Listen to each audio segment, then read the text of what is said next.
चलिए श्रृंखला को आगे बढ़ाते हैं।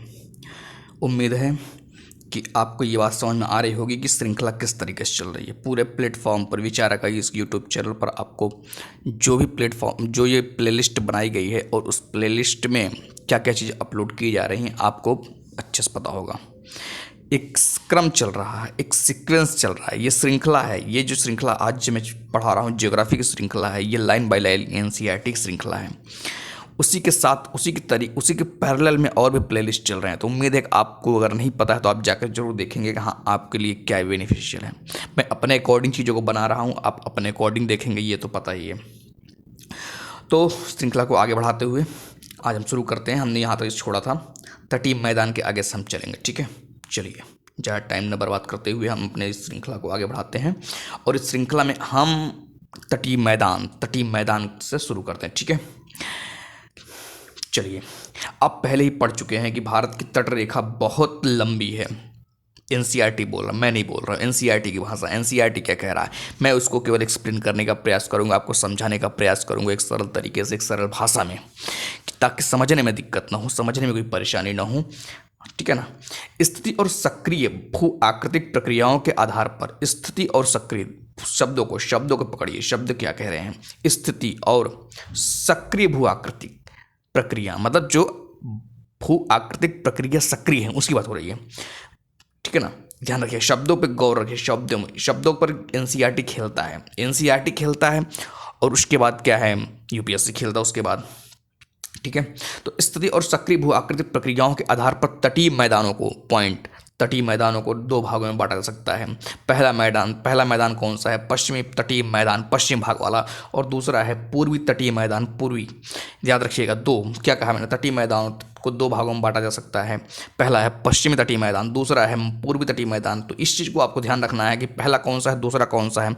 मेंस के आंसर राइटिंग में आपके लिए ये इंपॉर्टेंट हो सकता है कि आपको किस पॉइंट पर इसका प्रयोग किया जा सकता है। पेपर 1 में जीएस पेपर 1 ध्यान रखिएगा। यूपीएससी प्रीलिम्स जो होता है आपका, प्रीलिम्स बहुत इंपॉर्टेंट होता है, उसमें जीएस में आता है। ये कैसे क्वेश्चन आते हैं कि आपको थोड़ा सा भी आप गलती करते हैं, थोड़ी सी भी कमियाँ निकालते हैं तो समझ लीजिए कि आपको जो है लेने देने पड़ सकते हैं। हमको पता ही कि मेंस में भी पेनाल्टी लगता है।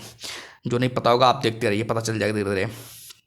उसके बाद क्या है, पश्चिमी तटीय मैदान, शब्दों को ध्यान रखिएगा। पश्चिमी तटीय मैदान जलमग्न तटीय मैदानों के उदाहरण है। किसके हैं, जलमग्न मतलब जल में डूबा हुआ, जलमग्न तटीय मैदानों के उदाहरण है। ऐसा विश्वास है कि पौराणिक शहर द्वारका, ऐसा विश्वास ध्यान रखिएगा, ऐसा विश्वास है कि वह पौराणिक शहर द्वारका जो किसी समय पश्चिमी तट पर मुख्य भूमि पर स्थित था, अब पानी में डूबा हुआ है। ऐसा विश्वास है जो कभी जो है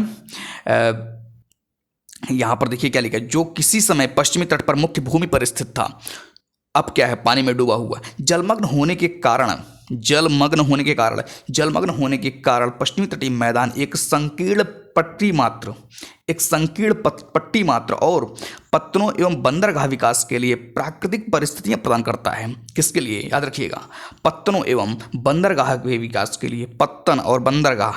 ठीक है ना, क्यों, संकीर्ण पट्टी मात्र है, इसलिए संकीर्ण पट्टी मात्र है। ठीक है, तो उसको थोड़ा सा आप जो ध्यान रखेंगे। उसके बाद क्या है, यहाँ पर स्थित प्राकृतिक बंदरगाहों में यूपीएससी के लिए बहुत महत्वपूर्ण है, बहुत इंपॉर्टेंट है। प्रीलिम्स में जो आता है, फैक्ट जो आते हैं, इस फैक्ट के लिए आपको जो है यहाँ पर एनसीईआरटी का सहारा लेना पड़ेगा। और इस एनसीईआरटी में आप देखेंगे शब्द जो आते हैं, जो फैक्ट आते हैं, ये फैक्ट सीधे आपके पेपर में दिखते हैं। आपके पेपर में कभी आप एनालिसिस करेंगे तो ध्यान रखिएगा, यहाँ पर स्थित प्राकृतिक बंदरगाहों में कौन कौन से हैं, कांडला, मझगांव, JLN, नावहा, शेवा, मरमागांव, मैंगलोर, कोचीन शामिल है। इनको याद रखिए क्या क्या, फिर से एक बार, प्राकृतिक बंदरगाहों में कांडला, मझगांव, JLN, नावहा, शेवा, मरमागांव, मैंगलोर, कोचीन शामिल है। तो आपको इस शब्दों को, ये जो फैक्ट है, इसको ध्यान रखना है, क्योंकि ये फैक्ट प्रीलिम्स में आपके बहुत काम आते हैं। आपको मेंस में भी इसका प्रयोग करने का मौका मिलता है। आप किस तरह इसको प्रयोग कर पाते नहीं कर पाते, ये आपके ऊपर डिपेंड करता है, लेकिन आप करते हैं तो समझिए नंबर मिलते हैं आपको। उत्तर में कहाँ पर, उत्तर में गुजरात तट से दक्षिण में केरल तट तक फैले पश्चिमी तटीय मैदान को निम्नलिखित भागों में विभाजित किया जा सकता है। क्या, उत्तर में गुजरात तट से दक्षिण में केरल तट केरल तट तक फैले पश्चिमी तटीय मैदान को निम्नलिखित भागों में विभाजित किया सकता है। ध्यान रखिएगा क्या क्या, ध्यान रखिएगा पॉइंट ये, गुजरात का कच्छ, कच्छ कहाँ पर है, कच्छ चर्चा हो रही है, किसकी बात हो रही है, गुजरात का कच्छ और काठियावाड़ तट, महाराष्ट्र का कोंकण तट और गोवा तट, कर्नाटक तथा केरल के क्रमशः मालाबार तट, कर्नाटक तथा केरल के क्रमशः कौन सा तट, मालाबार तट। तो ये चीज़ थोड़ा आप जो ध्यान रखिएगा। और एक पॉइंट इसके बाद जो एक फैक्ट आ रहा है, मतलब फैक्ट ही कॉन्सेप्ट कही है, और इस कॉन्सेप्ट को आपको ध्यान रखना, बहुत अच्छे से ध्यान रखना है। क्या कह रहा है कि ये वाली लाइन आप देखिए, ये वाली लाइन क्या कह रहा है कि पश्चिमी तटीय मैदान, पॉइंट पश्चिमी तटीय मैदान मध्य में संकीर्ण है। पश्चिमी तटीय मैदान जो पश्चिम साइड में है, पश्चिमी संकीर्ण मैदान मध्य में संकीर्ण है, परंतु उत्तर और दक्षिण में चौड़े होते जाते हैं। याद रखिएगा, उत्तर और दक्षिण में, जैसे बात करेंगे ये इस तरह से हम बताएं, ये ऐसे टाइप का कि मतलब उत्तर में और दक्षिण में चौड़े होते जा रहे हैं, लेकिन मध्य में संकरे है, मध्य में संकीर्ण है, संकरे हैं। तो इस लाइन को अगर आप नोट्स में नहीं नोट किए हैं तो नोट कर लीजिएगा, क्योंकि बहुत इंपॉर्टेंट है। पश्चिमी ये जो बात हो रही है, पश्चिमी तटीय मैदान जो मध्य में संकीर्ण है और उत्तर और दक्षिण में चौड़े होते जाते हैं, ये कॉन्सेप्ट टाइप का है। उसके आगे चलते हैं। इस तटीय मैदान में बहने वाली नदियाँ, इस तटीय मैदान में बहने वाली नदियाँ डेल्टा नहीं बनाती हैं। पॉइंट, डेल्टा नहीं बनाती हैं, ध्यान रखिएगा। इस तटीय मैदान में बहने वाली नदियाँ डेल्टा नहीं बनाती हैं। उसके बाद क्या है कि मालाबार तट की विशेष स्थलाकृति, किसकी बात हो रही है, मालाबार, मालाबार तट की विशेष स्थलाकृति क्या, कयाल, क्या विशेष स्थलाकृति, क्या कयाल, बैक वाटर्स, जिसे क्या, आगे देखते रहिए। तो इन शब्दों को आप बहुत अच्छे समझिए, ठीक है। आपको लग रहा होगा कि हम खुद ही पढ़ लेंगे, हाँ ये बात सही, आप खुद ही पढ़ लेंगे, बस पढ़ेंगे नहीं, है ना। बस समस्या यही है कि हम प्लान बनाते हैं, प्लान एग्जीक्यूट नहीं करते हैं, क्योंकि प्लान एग्जीक्यूट हो जाता ना तो हर कोई आज टॉपर बन जाता। 2 दिन प्लान बनता है, उसके बाद प्लान नहीं बनता है, उसके बाद एग्जीक्यूट नहीं होता है, उसके बाद कमियां निकलने लगती है, उसके बाद डिमोटिवेशन आने लगता है, उसके बाद समस्याएं, तमाम समस्याएं पैदा होती हैं, ठीक है।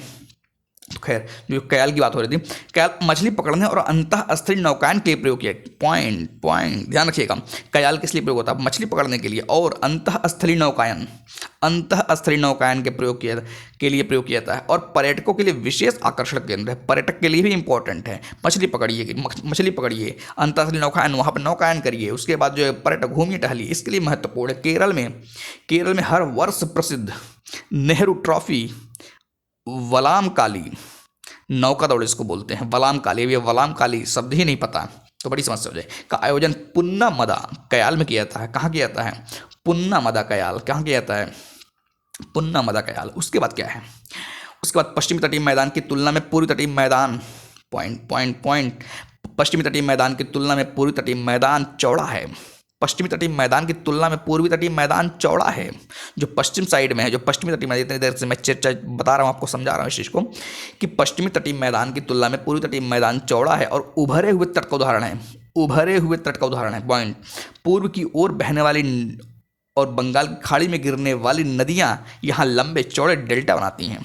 लंबे चौड़े डेल्टा, एनसीईआरटी का मैं नहीं लिख रहा हूँ, मैं अपने से नहीं बोल रहा हूँ कि नहीं ज़बरदस्ती में कहूँगा, नहीं ऐसा कुछ नहीं है। तो यहाँ पर जो है, उसके बाद बस एनसीईआरटी को 2-3 बार पढ़िए, 4 बार पढ़िए, अपने आप समझ में आता जाए। खैर हमारा काम है, हम तो बताते रहते हैं कौन सी इंपॉर्टेंट लाइन है, कौन सी नहीं इंपॉर्टेंट लाइन है, ठीक है। तो इसको आपको समझना है कि आपके लिए क्या इंपॉर्टेंट है, क्या नहीं इंपॉर्टेंट है।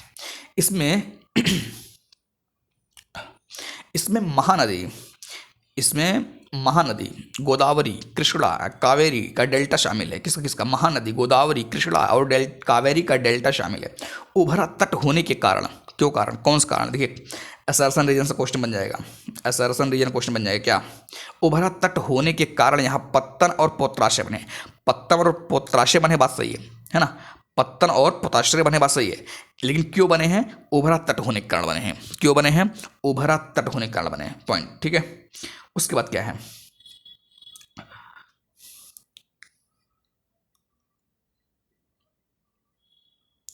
चलिए ये देखिए फिर से एक बार, क्या था, ये देखिए कि उभरा तट होने के कारण यहां पत्तन और पोताश्रय कम है, ठीक है। पत्तन और पोताश्रय कम है, क्यों कम है, क्यों कम है? उभरा तट होने के कारण। ठीक है, देखिए कभी कभी होता क्या है ना, बोलने में अगर आपको लगे कि हाँ दो शब्द इधर उधर हो जा रहे हैं तो अपना समझदार हैं, इतना मैं मान चलता हूँ कि कभी कभी होता, आदमी जब फ्लो में पढ़ाता है, फ्लो में बोलता है, तो होता कि शब्दों कभी हेर फेर हो जाता है ना। तो इस चीज़ को आप ध्यान रखिएगा।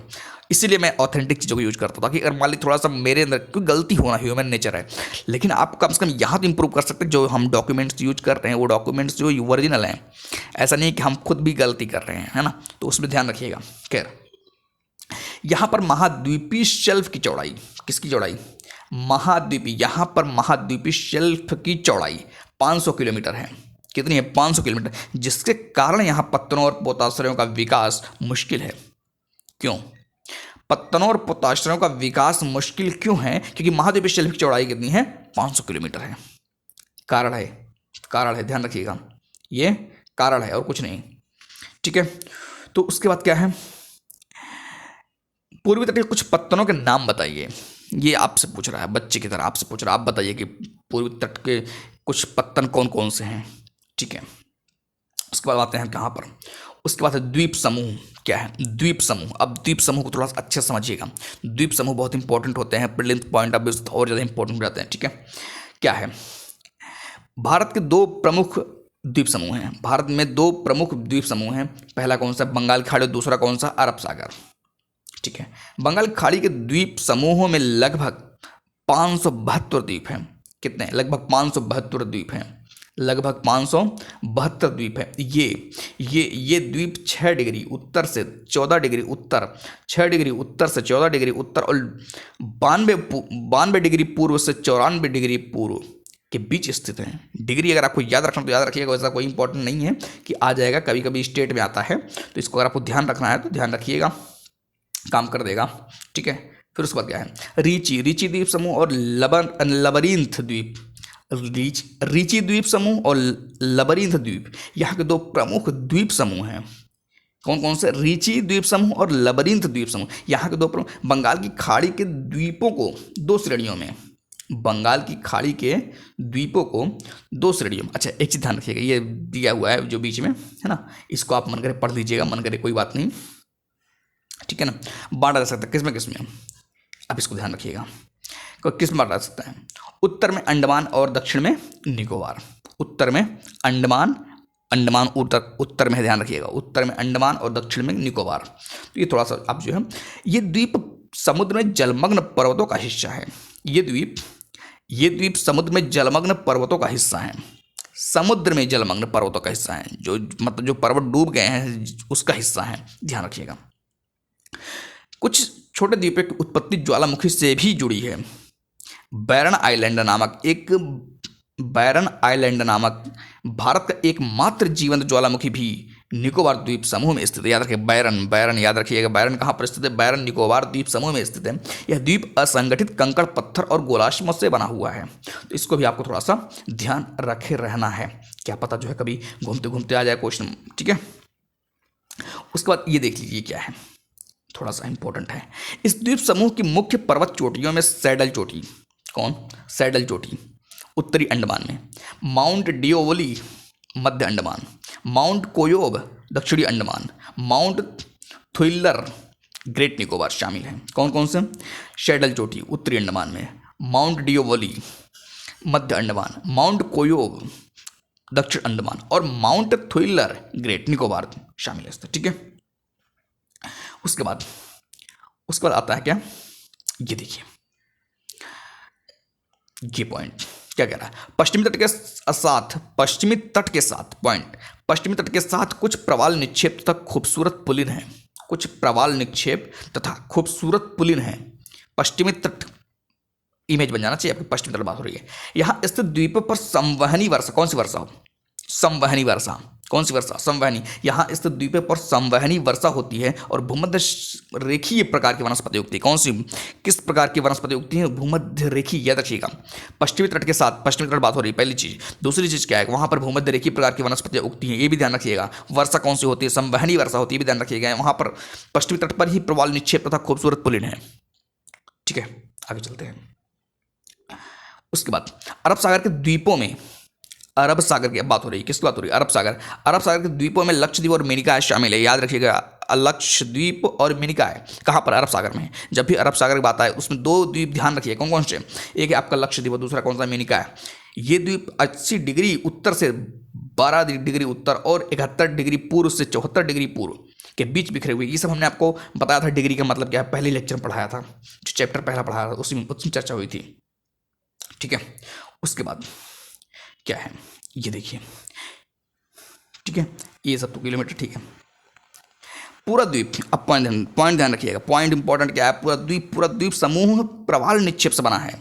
पूरा द्वीप समूह प्रवाल निक्षेप से बना, प्रवाल निक्षेप इंपॉर्टेंट है। यहाँ 36 द्वीप हैं, कितने द्वीप, 36, और इनमें से 11 पर मानव आवास है। इनमें से क्या करा कि इनमें से जो है 11 पर मानव आवास, मतलब मानव रह रहे हैं। मिनिकॉय सबसे बड़ा द्वीप है, मिनिकॉय ये देखिए, मिनिकॉय सबसे बड़ा द्वीप है जिसका क्षेत्रफल 453 वर्ग किलोमीटर। पूरा द्वीप समूह ध्यान रखिएगा, पूरा द्वीप समूह 10 डिग्री चैनल के द्वारा 2 भागों में बांटा गया है। 10 डिग्री चैनल, ये देखिए, उत्तर में अमीनी द्वीप के हाँ उत्तर में है, ध्यान रखिएगा। और दक्षिण में कौन सा है, कनानूरे।